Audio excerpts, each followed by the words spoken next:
নমস্কার, কেমন আছেন সবাই? আশা করি সবাই ভালো আছেন, ভালো থাকবেন, সুস্থ থাকবেন। আমার আরেকটি ব্লগে আপনাদের স্বাগত জানাই। আজ রবিবার, এখন সকাল 8টা বাজে। আজকে অত্যন্ত একটা স্পেশাল দিন। আজকে সরস্বতী পুজো। আশা করি সবাই আজকের দিনটা অনেক এনজয় করে কাটাবেন। আমরাও আজকের দিনটি অনেক এনজয় করে কাটিয়েছি। তো কি মজা করেছি সেটাই আপনাদের সাথে শেয়ার করতে চলে এলাম। আর দেখুন, সকালবেলা জানলা খুলেই আমি এই সুন্দর সুন্দর ফুলগুলোকে দেখে নিয়েছি। এত সুন্দর ফুল দেখে সত্যি সকালবেলা মনটা খুব ভালো হয়ে যায়। বলবি না তো? দেবো না, কিন্তু দেবো না, চলে যাবো। সিকি বল, সিকি বলো, তুমি আমার সোনা বাচ্চা তো, বলো। কালকে আন্টিটা দোকানে বলছিল না কি সুন্দর ভিডিও বানাচ্ছিস পুকু, বলছিল না? তাহলে বানাতে হবে তো, বলো বলো বলো, সিকি বলো।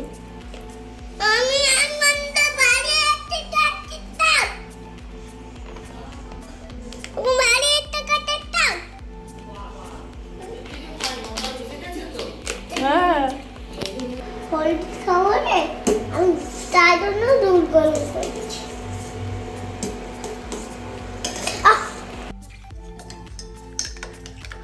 ফুড দিয়ে খেতে হতো আমাকে, তাই জন্য বলি ফেলবে না সবাই। দেখো, তো তোকে তো আমি বলেছিলাম ফু দিয়ে খেতে, তুই কি করছিস এটা? হ্যাঁ,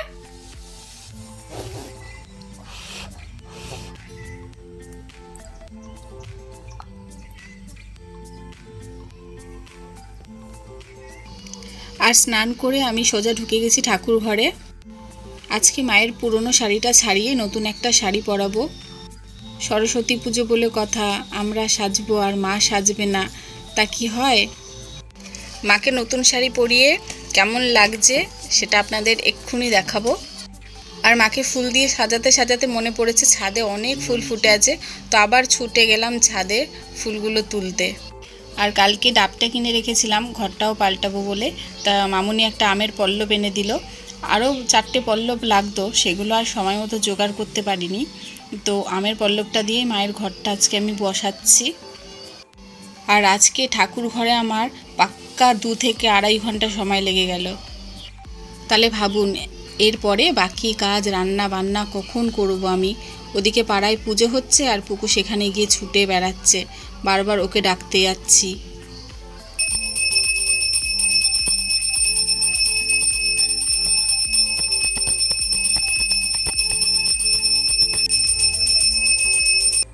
ওই যে বন্ধুদের সাথে সব বান্ধবীরা মিলে শাড়ি পরে গেছিলাম আমরা ঠাকুর দেখতে। এইবারে ঠাকুর দেখতে গিয়ে রাস্তা হারিয়ে গেছি আমরা। হ্যাঁ, আর রাস্তা খুঁজে আর বাড়ি আসতে পারছি না। এইবারে কি হবে কি হবে?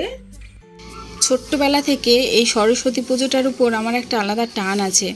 জানি না কেন, দুর্গা পুজো এলেও এতটা আনন্দ হয় না যতটা সরস্বতী পুজো এলে আমার আনন্দ হয়। তো আজকে সরস্বতী পুজোটা আমার একদম মাটি হয়ে গেছে।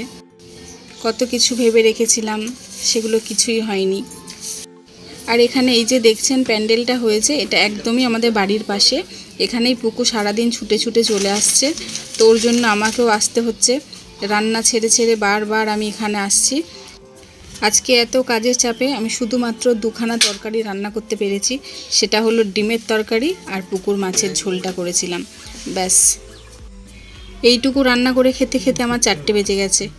এরপর সন্ধেবেলা আমরা এসেছিলাম পুকুর বাপাকে নিয়ে ডাক্তারখানায়। আগের দিন আমরা এসেছিলাম, ডেট দিয়েছিল কালকে আসার জন্য, তো আমরা গেছি সেখানেই।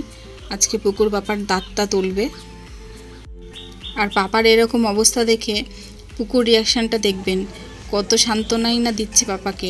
বলছে চুপ করে শুয়ে থাকবে তুমি, কিচ্ছু হবে না। আর এদিকে আমার মুখটা পুরো বেজার। আমি শুধু বসে বসে একটাই কথা চিন্তা করছি যে আজকে পুজোর দিনে কোথায় একটু শাড়ি পরবো, ঘুরবো। সব বাচ্চারা ঠাকুরের প্যান্ডেলে ঘুরে বেড়াচ্ছে, আর পুকুর পাপাকে নিয়ে ডাক্তারখানা এসছে, তাও আবার পাঞ্জাবি পরে। দেখুন একবার মুখটা, মনে হচ্ছে যেন ইঞ্জেকশনটার পাপাকে নয়, ওকেই দেওয়া হচ্ছে।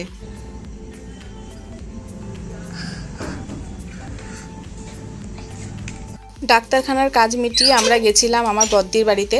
আমার বদ্দির মানে আমি যে পার্লারে কাজ করতাম সেই পার্লারের ওনার বাড়িতে আজকে একটু পুজো ছিল, তো বারবার করে ফোন করে ডাকছিল, না গেলে নয়, তাই একটু গেছিলাম। তো গিয়ে কোনো বান্ধবীদের সাথে আর দেখা হয়নি, সবাই আগে ঘুরে চলে গেছে। তো দিদির বাড়িতে কিছু কিছু জিনিস এত সুন্দর লেগেছে আমার, তো সেগুলোই আমি ভিডিও করে নিয়ে এসেছি, সেগুলো আপনাদের দেখাচ্ছি।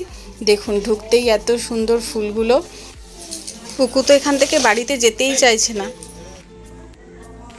দাঁড়াও, কেমন লাগছে পুকু? ঠিক আছে, তোমাকে আবার নিয়ে আসবো একদিন। হ্যাঁ, হয়েছে হয়েছে, চলো, পাপা আমাদের রেখে চলে যাবে কিন্তু। চলো চলো, নাম আস্তে করে আস্তে করে। হ্যাঁ, এবার চলো, সিঁড়ি দিয়ে নামতে নামতে করবো। আর এটা দিদির বাড়ির একদম মাঝখানটা, হতে পারে এটা ডাইনিং প্লেস, আমি অতটা ঠিক জানি না, কিন্তু এখানটা এত সুন্দর ডেকোরেশন করেছিল, খুব ভালো লাগছিল দেখতে। কত রকমের ফুল, আর এখানে গণপতিকে দেখুন কত সুন্দর, একদম রাজার মতো বসে আছে। আর এগুলো সব দেয়ালে টানানো ছিল, এগুলো সব মাটি দিয়ে তৈরি। আমাদেরই একজন পরিচিত দাদা এগুলো সব বানিয়ে দিয়েছে, দিদি দেখালো এগুলো, যে দেখ কত সুন্দর লাগ, সত্যি অপূর্ব সুন্দর লাগছিল।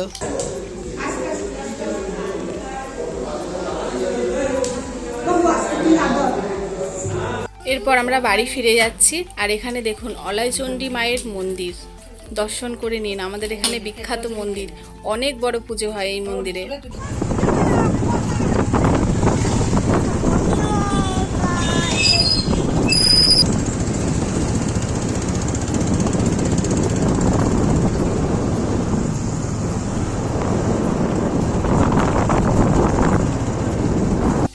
এরপর আমরা বাড়িতে ফিরে গেছি। এই খাবারগুলো দিদি আমাকে সব প্যাক করে দিয়েছে, ওখানেই খেতে বলছিল, কিন্তু ওখানে খাওয়া সম্ভব নয়, কারণ পুকুর পাপা নিচে দাঁড়িয়েছিল। তো আমি নিয়ে বাড়িতে চলে এসেছি, এখানে সোনাই রয়েছে, একসাথে খাওয়া দাওয়া করবো। আজকের মতো ব্লগটা এই পর্যন্ত।